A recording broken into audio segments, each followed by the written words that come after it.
Honra a teu pai e a tua mãe. Sabes os mandamentos. Não mates. Não furtes. Não digas falso testemunho. Não cometas fraudes. Honra a teu pai e a tua mãe. Honrarás a teu pai e a tua mãe, para teres uma dilatada vida sobre a terra que o Senhor teu Deus te há de dar. O mandamento honra a teu pai e a tua mãe é uma consequência da lei geral da caridade e do amor ao próximo, porque não se pode amar ao próximo sem amar aos pais. Mas o imperativo honra implica um dever a mais para com eles, o da piedade filial. Deus quis demonstrar assim que ao amor é necessário juntar o respeito, a estima, a obediência e a condescendência, o que implica a obrigação de cumprir para com eles, de maneira ainda mais rigorosa, tudo o que a caridade determina em relação ao próximo. Esse dever se estende naturalmente às pessoas que se encontram no lugar dos pais, e cujo mérito é tanto maior quanto o devotamento é para elas menos obrigatório. Deus pune sempre de maneira rigorosa toda violação desse mandamento. Honrar ao pai e à mãe não é somente respeitá-los, mas também assisti-los nas suas necessidades, proporcionar-lhes o repouso na velhice, cercá-los de solicitude como eles fizeram por nós na infância. É sobretudo para com os pais sem recursos que se demonstra a verdadeira piedade filial. Satisfariam a esse mandamento os que julgam fazer muito ao lhes darem o estritamente necessário para que não morram de fome, enquanto eles mesmos de nada se privam? Relegando-os aos piores cômodos da casa, apenas para não deixá-los na rua, e reservando para si mesmos os melhores aposentos, os mais confortáveis? E ainda bem quando tudo isso não é feito de má vontade, sendo os pais obrigados a pagar o que lhes resta da vida com a carga dos serviços domésticos. É então justo que pais velhos e fracos tenham de servir a filhos jovens e fortes? A mãe lhes teria cobrado o leite quando ainda estavam no berço? Teria, por acaso, contado as suas noites de vigília quando eles ficavam doentes, os seus passos para proporcionar-lhes o cuidado necessário?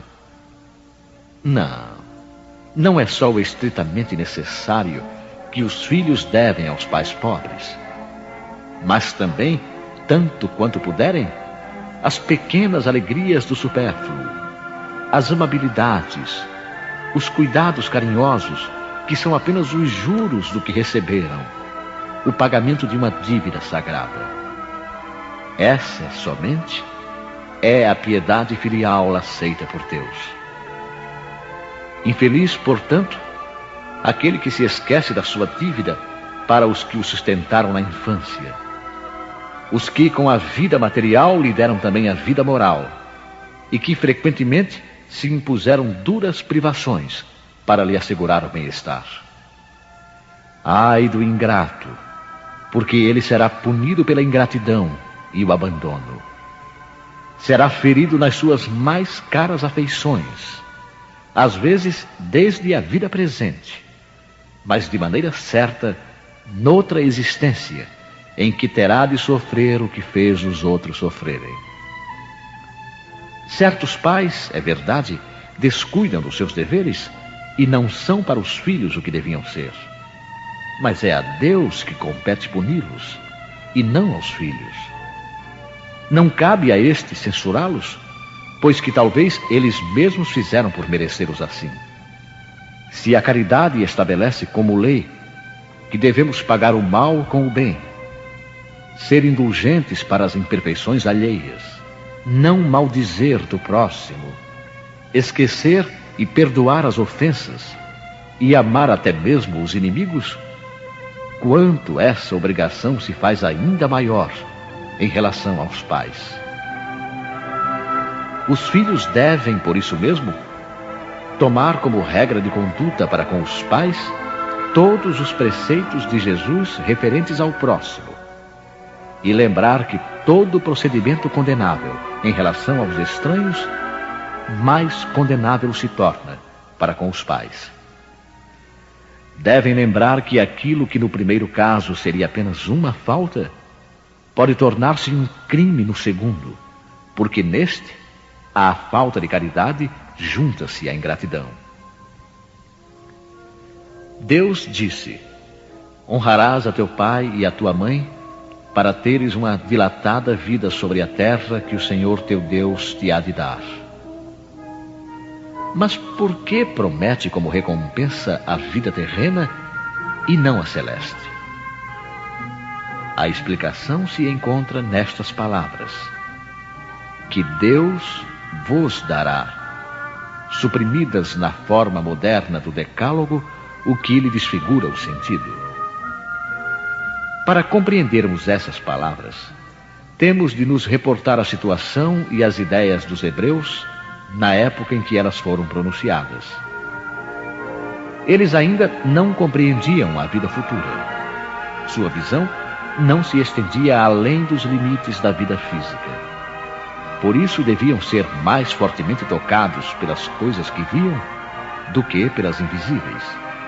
Eis o motivo por que Deus lhes fala numa linguagem ao seu alcance e, como a crianças, lhes apresenta como perspectiva aquilo que poderia satisfazê-los. Eles estavam, então, no deserto. A terra que Deus lhes dará é a terra da promissão, alvo de suas aspirações.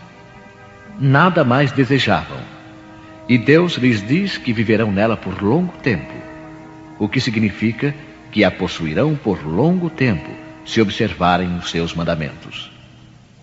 Mas, ao advento de Jesus, suas ideias estavam mais desenvolvidas. Tendo chegado o momento de lhes ser dado um alimento menos grosseiro, Jesus os inicia na vida espiritual ao dizer: meu reino não é deste mundo. É nele e não sobre a terra que recebeis a recompensa das vossas boas obras. Com estas palavras, a terra da promissão material se transforma numa pátria celeste. Da mesma maneira, quando lhes recorda a necessidade de observação do mandamento: honra a teu pai e a tua mãe, já não é mais a terra que lhes promete, mas o céu.